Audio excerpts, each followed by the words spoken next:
6 tattoo, 2 नाम, 1 call और blind murder का केस, वो भी एक लड़की का। जी हाँ, दिल्ली की सत्य अपराध कथा जो आज मैं आपको बताने जा रहा हूं, वो इसी हेडिंग के इर्द गिर्द घूमती है, जिसमें 6 टैटू, 2 नाम और 1 कॉल के सहारे पुलिस की जांच कैसे आगे बढ़ती है और कैसे एक लड़की की हत्या का मामला सुलझाया जाता है, यह आपको बताया जाएगा। नमस्कार, मैं हूं आलोक वर्मा और आज फिर एक सत्य अपराध कथा लेकर आपके सामने हाजिर होता हूं।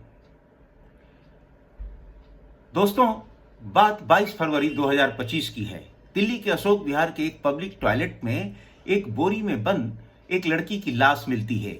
पुलिस जब मौके पर पहुंचती है तो पता लगता है कि लाश 25 से 30 साल की लड़की का है और उसके शरीर के ऊपर और कोई पहचान का निशान नहीं है। उस लाश के साथ और कुछ भी बरामद नहीं हुआ है। हाँ, उस लाश के दोनों बाहों पर गुदे हुए 6 टैटू जरूर थे। एक बाह पर 3, दूसरी बाह पर 3, और ये 6 टैटू ही उसकी पहचान का जरिया थे। पुलिस जांच शुरू करती है, लेकिन केस क्योंकि बिल्कुल ब्लाइंड था, तो क्षेत्र के डीसीपी भीषम सिंह बनाते हैं एक लंबी चौड़ी team. ACP Ranjeet Dhaka, ACP Sanjeev Kumar के नेतृत्व में स्पेशल स्टाफ के incharge inspector Somvir Singh, ATS के incharge inspector Jitendra Tiwari, Ashok Vihar SHO Kuldeep Singh, Bharatnagar के एसएचओ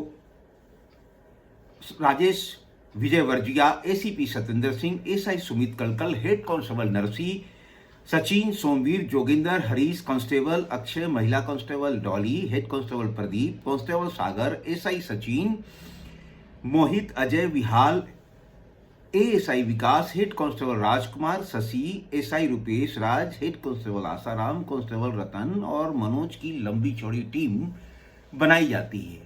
पुलिस टीम लड़की की पहचान करने में कामयाब हो जाती है और पता चलता है कि नंदिनी उर्फ कल्लो जीवन में उसने 3 शादियां की थी, जिसमें से 2 पति जितेंद्र और राजू से मर्डर से एक रात पहले उसकी बात हुई थी।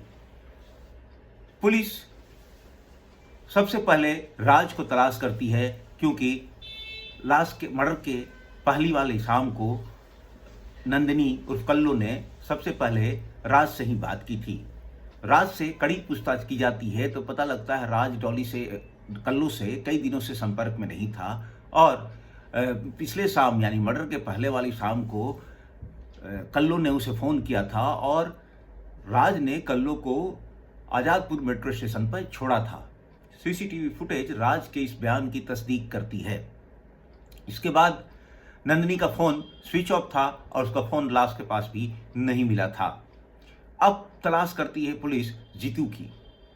जीतू ट्रक का ड्राइवर होता है और उसका कहीं ठिकाना नहीं होता, लेकिन आखिरकार पुलिस कामयाब होती है विभिन्न माध्यमों से और जीतू को कड़ी पूछताछ के लिए बुलाया जाता है। जीतू पूछताछ में बताता है कि मर्डर से पहले वाली रात 10:30 बजे रात को कल्लो यानी नंदिनी ने उसे किसी और नंबर से फ़ोन किया था और पैसों की मांग कर रही थी, लेकिन उसने पैसे देने से मना कर दिया था। उसके पहले कई दिनों से कल्लो यानी नंदिनी से जीतू का संबंध ही नहीं था, वह कभी मिला भी नहीं था।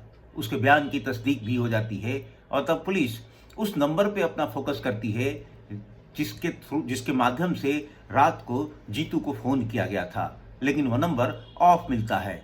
काफ़ी गहन जांच के बाद उस नंबर के मालिक का पता लगता है, जिसका नाम केशव प्रसाद है और वह मंडी में लेबरर का काम करता है। लेकिन केशव प्रसाद अपने ठिकानों पर नहीं मिलता।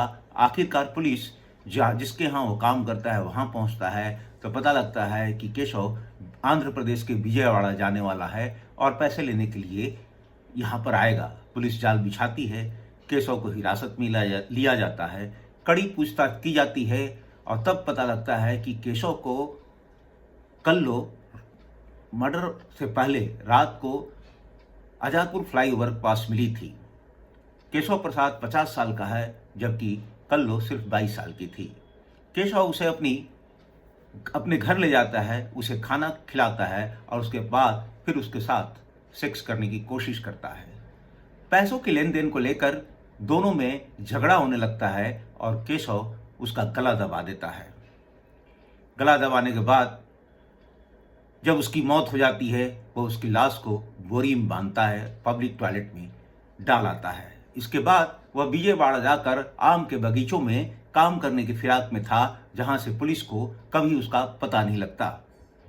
केशव मूल रूप से आजमगढ़ का रहने वाला था और क्योंकि उसका कोई ठिकाना नहीं था, इसलिए अगर सही समय पर पुलिस ने वो 6 टैटुओं, 2 नाम और एक कॉल का सहारा न लिया होता, उस सुराग पर गहन जांच न की होती, तो बोरे में बंद पब्लिक टॉयलेट में मिली लड़की की लाश की गुत्थी सिर्फ उलझ कर रह जाती।